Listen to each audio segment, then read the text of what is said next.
On iBrand News Now, suspected bandits abduct over 60 people and set ablaze houses, farm produce in Maru local government area of Zamfara. Federal government talks tough, other security agents to shoot anyone found carrying AK-47 illegally. Nigeria joins the Organization of Petroleum Exporting Countries to decide on oil production policy. Many thanks for joining us on News Now, and here are some stories we are tracking at this hour. I am Margaret Opara. The Presidency says on Wednesday security agents have been given the order to shoot anyone found carrying AK-47 illegally. This is in line with the crackdown on bandits, kidnappers and other criminal elements terrorizing the country. Senior Special Assistant to the President on Media and Publicity, Mallam stated this on the Hausa service of BBC on Wednesday.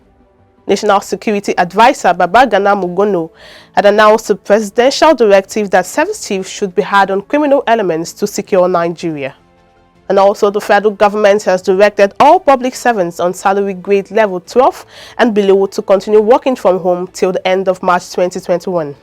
This was disclosed in a statement on Wednesday by Abdulganiyu Aminu, the Director of Press and Public Relations at the Office of the Head of Civil Service of the Federation. She explained that the latest directive was in adherence to the advice of the Presidential Task Force on COVID-19. In more stories, Pastor Bulus Yukura, who was kidnapped by Boko Haram, has regained freedom 24 hours before the deadline set for his execution by the abductors. The cleric was set free on Wednesday evening on the outskirts of Maiduguri metropolis. He was reportedly sighted with a few family members and the Nigerian secret police. Yukura's freedom is coming one day before the deadline for his execution and a widely circulated video to seek for help. Suspected bandits have again abducted over 60 persons and set ablaze houses and farm produce in Ruwantofa village, Maru local government area of Zamfara state. The attack is coming few days after 279 abducted Django-based schoolgirls were rescued through the state government's peace initiative. A source privy to the development narrated the village was razed and vehicles and shops set ablaze. He said the village head and his entire family have also been abducted. Moving on, the House of Representatives Committee on Public Accounts on Wednesday discovered that the account of the National Salaries, Income and Wages Commission had never been audited since it was established in 1993. This was reviewed at the investigative hearing by the committee on the audit queries issued against ministries, departments and agencies by the federal government's Office of the Auditor General of the Federation. The Auditor General, who was represented by Miriam Ibrahim, said he do not have any record of this agency. Members of the committee who were miffed by the revelation described it as a gross misconduct for the Commission not to have rendered its accounts in the 28 years of its existence. In more stories, the National Primary Health Care Development Agency says about 2.3 million Nigerians have registered for COVID-19 vaccination via the online platform. This is coming 24 hours after the portal was launched. Through the platform, Nigerians can choose a health facility that is closest to them and get vaccinated and generate a unique pre-vaccination identifier issued via the agency's website. The Executive Director of the agency, Dr. Fisal Shaibu, said Nigerians are showing enthusiasm about wanting to take the vaccines. On the African scene, Senegalese opposition leader Ousmane Sonko was arrested on Wednesday after hundreds of his authors clashed with police in Dakar. Hundreds of supporters rallied before the 46-year-old due to appear before a judge on rape charge, which he says is politically motivated. An employee at the beauty salon last month accused Sonko of rape. The politician, who finished third of the 2019 presidential election in which he challenged President Macky Sall, had been summoned for questioning after his parliamentary immunity was removed last week. While on the foreign scene, Indian authorities on Thursday shut down the Taj Mahal and evacuated tourists after police received a phone call about a bomb at Indian iconic monument. The police stopped entry to the monument and bomb detection squads were conducting checks of the premises after the call was received in the morning.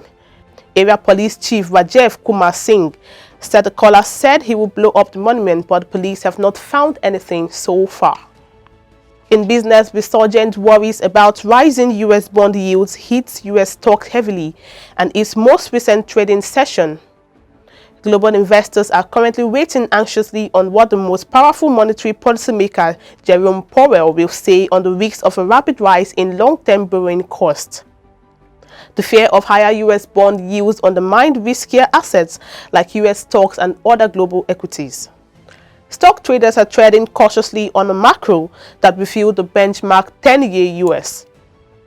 Treasuries surged to 1.477% as investors anticipate U.S. inflation could pick up as economic recovery gathers momentum. Still in business, Nigeria on Thursday joined some of the world's largest oil producers under the auspices of the Organization of Petroleum Exporting Countries, OPEC, and allies known as OPEC Plus to decide on production policy. The meeting is being held to debate how to agree on coordinated increase in output as the pandemic's impact on the market recedes.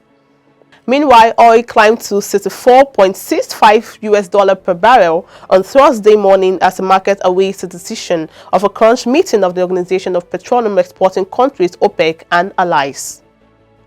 Moving on, the National Bureau of Statistics, NBS, says air travel in Nigeria was costlier in January 2021 than the preceding month of December.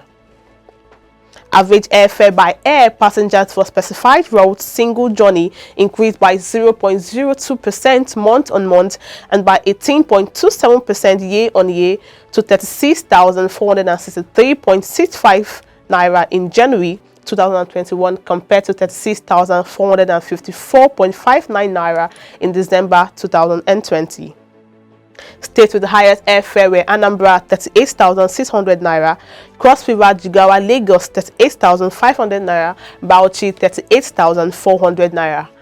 While states with the lowest airfare were Akwa Ibom 32,450 naira, Sokoto 33,700 naira, and Gombe 35,000 naira. The Nigerian Sovereign Investment Authority (NSIA) had sealed $1.4 billion deal with the OCP of Morocco, as well as the Akwa Ibom state government to develop a plant where ammonia and diammonium phosphate will be produced. Partners in the deal also include the Nigerian National Petroleum Corporation (NNPC), Nigerian Content Development and Monitoring Board (NCDMB), Gas Aggregation Company Nigeria Limited (GACN), and Fertilizer Producers and Suppliers Association of Nigeria (FEPSAN).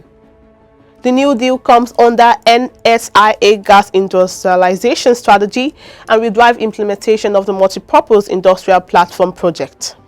Meanwhile, the Central Bank of Nigeria (CBN) has extended COVID-19 forbearance for intervention loans by another 12 months. In a circular signed by Dr. Kevin Amugo, the Director of Financial Policy and Regulatory, the Apex Bank said it will continue to charge its borrowers an interest rate of 5% per annum as against the 9% originally offered. The CBN had on March 20th reduced the interest rate on its intervention loans from 9% to 5% as part of its response to the economic crunch brought on COVID-19 induced lockdowns. And that wraps it up for us on News Now at this hour. Please follow us on our social media platforms and visit our website for more updates. I am Margaret Opara.